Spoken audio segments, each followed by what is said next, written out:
The longer I'm here, the more I start to feel like I'm in an episode of Black Mirror.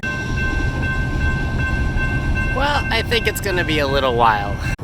So, I got stuck at a railroad crossing with the longest, slowest train I think I've ever seen. And then it came to an actual stop. So, I'm taking a detour somewhere through here. I don't know who rides a bicycle around here, but they have bike parking, which is nice.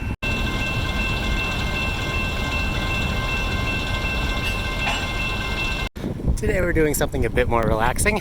This is the Jordan River Trail, and that right over there is the Jordan River. Yeah, that's what they call a river in Utah. It's kind of like a big creek. The Jordan River Trail is a pleasant, relaxing trail that cuts through the bustling suburbia of Salt Lake Valley.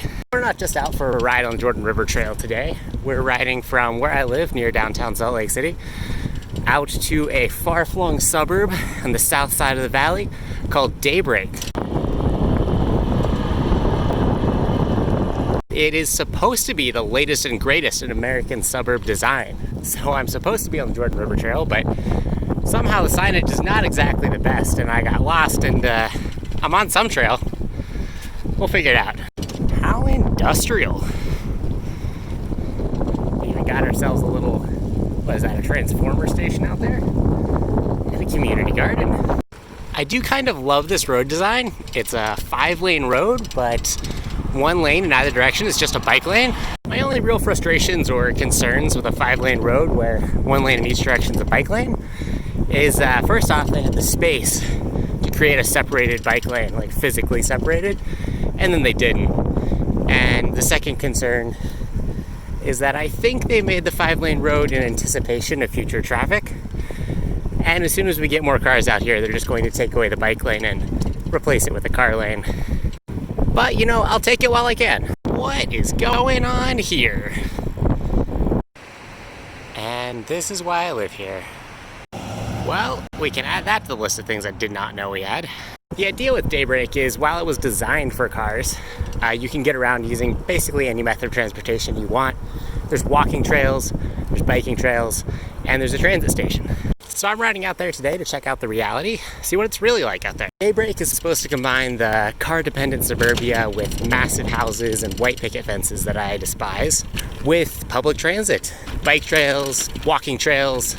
Supposedly you can get there from downtown Salt Lake in about 2 hours on a bicycle, or about half an hour to 45 minutes on the train, so you go check it out, see how nice it actually is. Okay, what kind of a bridge is made of plywood? This concerns me. Well, I'm definitely not happy with the trail right now. It is covered in root cracks. It's like if you just put, some speed bumps on the highway. And then there's also just 90-degree turns to keep going straight. And if you keep going straight, it's a dead end. But of course, sometimes the 90-degree turns are dead ends, just to keep you on your toes. And then there's the dead ends that go straight into just neighborhoods or main roads. There was a 5-lane main road back there with like a 50-mile-an-hour speed limit. The trail just ends. Gone. You cross the main road, you fiddle around in a field for a while, and the trail's there again. What the fuck kind of a trail is that? As a pleasant trail to ride a bicycle on or just go for a walk on, I'd say this is pretty nice. As a trail to get anywhere, yikes. Development that backs up onto a trail like this can be done right, or it can be done poorly. This is a great example of it being done poorly. This gate backs right up to that house. No one else on the other side of that house can access this trail. This is only for this particular person. Hey look, more rich people hogging up all the access to this trail with their private entrances. That one is keypad locked. Jesus. Some parts of this trail are really nice. Some parts of it are really awful. On the whole, I hate to say it, but I think I would actually prefer a decently maintained gravel road to whatever this asphalt ends up being anytime you go near a tree. We've definitely entered a slightly higher income side of town, as you can see by the fresh asphalt, the mansions on the bluffs, and the tech buildings a little ways back there. Gotta love the things that money can buy, right? Well, I wanted a bike lane, And I guess this is a bike lane. Ah, how it feels to be on the open road.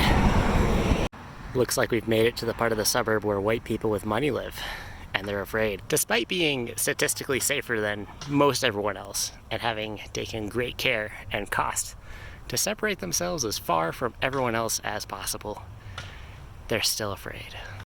Well, we've made it to the downtown of the suburb, and I mean, it's everything you expected it would be. Yeah. I do just want to point out that putting solar panels on your massive single-family home way out in the suburbs does not make you environmentally friendly. Look at that! After terrible bike trails and unprotected bike lanes on major highways, we finally made it to the promised land. And just like promised, we actually have a bike trail. Besides the lack of trees, this is pretty nice. And look at that. Apartment complexes. This place is wild. I almost kind of feel like I'm somewhere in Europe. We got ourselves a cute little waterfall, a little duck pond, a big duck pond. Holy cow. You know what? I was skeptical, but I'm pleasantly surprised. Take one look at that street and tell me where you think that's from. Because I would not expect to see that in suburban Salt Lake City. Bicycles can even use the full lane, which, I mean, I've got this, so I'm good. I don't know what I was expecting, but I genuinely wasn't expecting this. There it is. That's the Daybreak train station. And I'm actually, I know I've said this, but I'm actually quite impressed with this place. This road, also, one way on either side, bicycle friendly, low speed limit. We've got apartments up there. Looks like we've actually got a health and medical center over here. And then we've got a giant parking lot for people that want to drive to the train station. All right, so next stop is to find out if there's actually anything around here. Shops, places to buy some snacks. The name Daybreak honestly sounds like some sanctuary city in a dystopian nightmare. Kind of like, you know, a town that someone in The Walking Dead would find. But it's actually a oddly utopian reimagination of a white picket fence nightmare of an American suburb, which gives me mixed feelings. I'm usually terrible at knowing exactly what I want out of life, but it's towns like this that show me what I don't want out of life. The longer I'm here, the more I start to feel like I'm in an episode of Black Mirror, and I just don't know what the plot is yet, so I'm gonna go check out the temple and then get out of here. The shock and awe of apartment complexes and public transit was nice, but it's really starting to wear off, and talk about a protected crosswalk. Damn. I like this. And this is the Mormon temple at Daybreak. Wow. They literally built a city on a hill up here and then put the temple at the top. Utah. No, but seriously, this is a really cool place. It's better than a lot of suburbs I've seen. They tried, for sure, and they were moderately successful. All right, I got out of that place, and now I'm cruising down another one of these 3-lane roads with huge bike lanes on either side, headed back to downtown Salt Lake City, and I think this is where we're going to end the video.